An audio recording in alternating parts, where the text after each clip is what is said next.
the brand building process a little bit easier for you guys? That's what we're going to be discussing in today's video. But before we get started, if you haven't subscribed to this channel yet, hit subscribe, click that little bell button there to make sure that you get notified every single time I upload a new video. So today's video is all about building your brand assets to help the brand building process go a little bit more smoother for you guys. So I want to share with you sort of an excerpt out of one of my digital e-learning courses called How to Build the Killer Offer. And I want to just explain to you why it's so important to build these assets up front so you have just an easier, more seamless way of building your brand, so you're not scratching your head every time you get to the next phase. And I know a lot of folks out there just don't even know where to begin. So let's just say you're an existing business and you are in the process of a rebrand, perhaps. Here's some things to think about. I'm going to give you an example here of one of my clients, Fit Queen, and we literally designed this logo from scratch. They went through my brand accelerator program, and we did all the discovery and strategy that was needed to then get to the next phase, which was design. And so we created this logo for them. Okay. But here's some things that we took into consideration, right? So if you don't have a business, then you're going to have to get a logo created. So you could contact us, you can go to 99 Designs, you could go to all those places. There's 1,000 places to get your logo designed. It all depends on what it is that you want that logo to do and so forth. So here's the deal. Gathering up the brand assets like your logo, your color codes, your fonts is going to help you tremendously because it's going to keep everything under one roof and gathered in one place. So here's some tidbits to help with your branding. Okay, so first and foremost, guys, let's talk about color, because color is very, very important. And don't underestimate the power of color, okay? Colors emote feelings, and they make people make decisions. So here's a few options and a few formulas you could perhaps execute to help you really define the color of your brand. Okay, so first is option one is one primary color and one or two neutral colors. Option two is one primary color, one secondary color, or one or two neutral colors. Option three is two primary colors, one secondary color, and one neutral color. And option four is 3 to 4 primary colors. Now, keep in mind, you want them in the same family, and then one or two neutral colors. So let me give you some examples. Before that, remember that you want to pick colors that match the feeling that you want to evoke in your customer. It's very, very important. It's not that you like the color purple.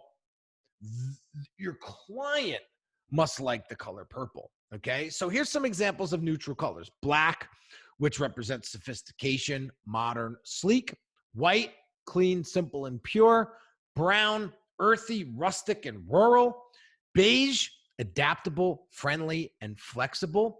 And grays are timeless, practical, and sophisticated. Okay, here's some ideas for some primary and secondary colors.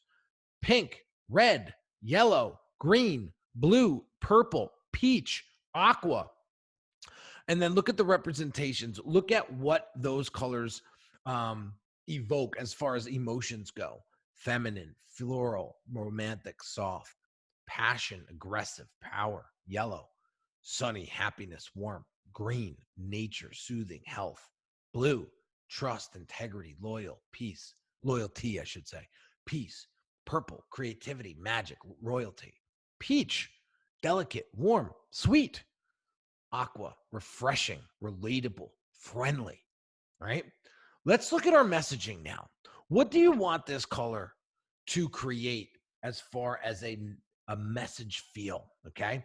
So here's just a few. You can add to this list, but this list will really cover a lot of what it is that you want your customer to feel when it comes to messaging. Okay. Whimsical, modern, earthy, exact, comfortable, elegant, clear, edgy, trendy, beautiful, feminine, powerful, gracious, lively, positive, unique, detailed.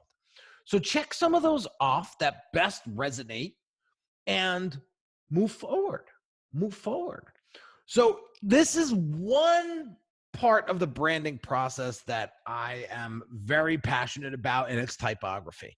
If you have the wrong typography for your brand, it is going to kill your profits. Okay. So I would say no more than 2 fonts at the most. There's a potential third, and I'll tell you, I'll explain what that third one may be in a second. But you should pick no more than 2 fonts. You should have a primary font and a secondary font, and make sure you love them. Make sure your clients love them, and move all in. Okay. So when I say font 1 should be the content font, it could be one or two things. It could be a sans serif font or a serif font. So sans serif fonts, which have no curly edges on the letters, they're usually used in minimal or modern design. So you can look at my website, Proxima Nova, Gotham, those types of fonts, Futura, those are sans serif fonts. When you get into serif fonts, you're going to get into more Times New Roman and those types of fonts there that sort of have some edge to them and some curvatures, and that's your serif font. And that typically means it's more academic, timeless, and sometimes feminine. Like, all right, so font 2 is the headline font, okay? And that's where you're going to go with a sans serif content font, then choose a serif headline font. If you're going to go with a serif content font, then go with a sans serif headline font, okay? So you could distinguish. And then most likely your headline fonts are going to be much more bolder and thick and heavy, and your subtext fonts are going to be a little bit thinner and lighter when it comes to thickness. Now, font 3 is your accent font. This is if you have, something like a new product coming out and you want to put new next to the name of the product. That new could be in a scripty, playful font. It could be in a bold font, handwritten. Those look really cool. And that's the accent font. It's used very sparingly. Okay. So if you're introducing a new product, or if you want to accent something, like, for example, if you look at my YouTube channel, all my YouTube live videos, I use a font called Street Brush. And that's the font that I use, the word live. So YouTube live in that scripty Street Brush font. That's my third. That's my access font. And that's the one that I use just very sparingly to kind of break up the mix a little bit of the consistency. So you always want to make sure that your photos are high end. Dude, it's worth, I say, dude, it's so worth to pay a premium for your photos because they will make or break the quality of your branding. So make sure that you have some great photos there. Sites like Shutterstock and Getty Images are great places to find some really premium photos. So when you're creating photos for yourself, say you're going for a photo shoot, right? One of the things that I highly recommend is that you shoot accordingly. Shoot those photos as if you can already see yourself using those images on your sales funnels and websites. So I'm not going to go into all of these, but you want to leave some space for text. And that's where a lot of people shoot these images that are right in the middle of the frame. And it's tough for designers to kind of crop you out, move you over. If you shoot these images already like that, it's going to save you time. It's going to save your design team time. And you're going to be able to get what you want a lot faster.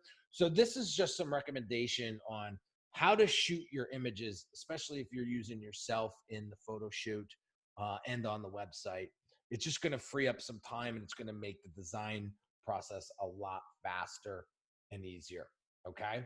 So this is a quick little tidbit on how to pay attention to the right branding assets and don't sleep on them. Like your font selection, your color scheme, the way you lay out your images on your site, like these are all super, super important. If you get this wrong, it is going to cost you a tremendous amount of time, money, and energy to redo it. But the opportunity cost goes much further. If your audience that you're trying to serve cannot and will not resonate with your branding assets, you're up a creek without a paddle. I don't know how else to explain it. So this is just this is one part of the brand identity process, but very, very important to pay attention to. Do not take this lightly, because it could make or break your brand from going from 6 to 7 to 8 to 9 figures. And everything needs to be done intentionally. So hope you got some value out of this, guys. Go check out this video right here. It's going to help you, again, build a profitable and reputable personal brand and really help you step up your game when it comes to creating that brand that you're super proud to promote. So have an amazing day, guys, and I'll catch you on the next one.